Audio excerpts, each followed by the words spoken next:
So what we're going to do is I'm going to make a vegetarian, my version, or a vegetable lasagna or casserole, whatever you prefer.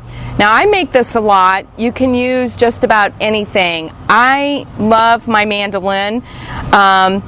They come in various shapes, sizes, techniques. Mine has a roll around it, so it changes the blades to whatever I want. I've got a thin slicer. And then I can just kind of regulate the thickness of whatever it is that I'm putting through it. Now be really, really careful with these. I've heard more chefs tell me about them hurting themselves with a mandolin than they do with their sharp knives. So you want to be careful when you're sliding it through. You don't catch your fingers. So be patient with it. So what I'm doing is I'm going to go ahead and take these are the Japanese eggplants. And what I'm doing is I'm going to layer my casserole with the vegetables instead of using pasta. So you can use zucchini, you can use squash. I like the eggplant.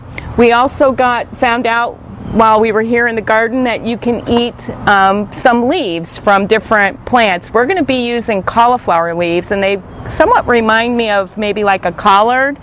And I'm experimenting with them. I'm not sure yet what the best way is to cook them first or just layer them in there raw, but I went ahead and I kind of cooked everything. I just seared it in a pan with some olive oil, not for a really long period of time, but just enough to make it a little bit pliable. So the squash, and I like this the eggplant. I like this eggplant because of the length of it and the size of it. The skin is really, really light, so you can, if you want to, peel this if you'd like. But of course, you know, when you peel things, you lose a lot of the nutrients. So that's totally up to you. If it's not organic, then you definitely want to peel it. Okay, so what I'm going to do is I'm just going to run this through my mandolin.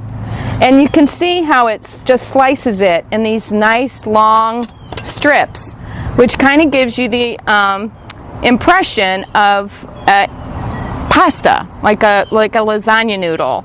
So you just run them through until you have enough. You know, the other thing that we're using today in our salad is we're going to go ahead and use green tomatoes. If you've heard of fried green tomatoes before. So again, I'm going to slice this. It's not too thin, because actually you're going to be searing these in a little olive oil as well. Now, if you can kind of imagine where we're going with all of this, we're going to be layering our casserole dish with the eggplant and the tomatoes, the onions and the fennel, and also what I've done with our leaves. These are the cauliflower leaves, and you can see this vein that goes through here. A lot of times those veins can be a little bit tough. So I've gone ahead and I've cut that vein out. And the way I do it is I fold the leaf in half, and I just take my knife and I kind of run it along the edge of that ribbing and cut it out.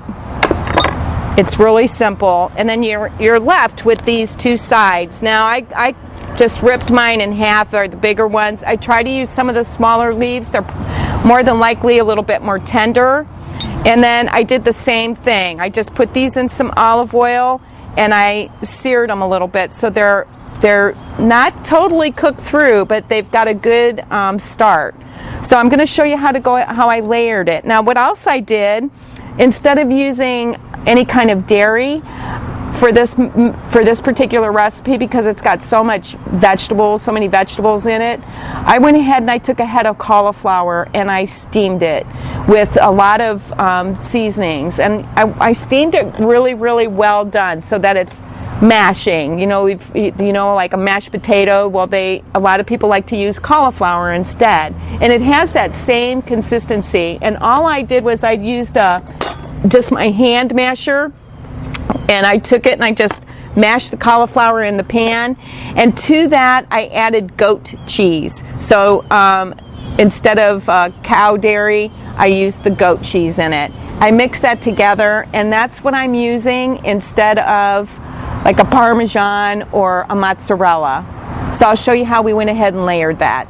So what I've done, this is the eggplant that we were talking about earlier. This is what it looked like before we fried it, and this, or just seared it in some olive oil. So all I did was I took the eggplant and I layered the bottom of my casserole dish, and I'm just using this little dish as an example.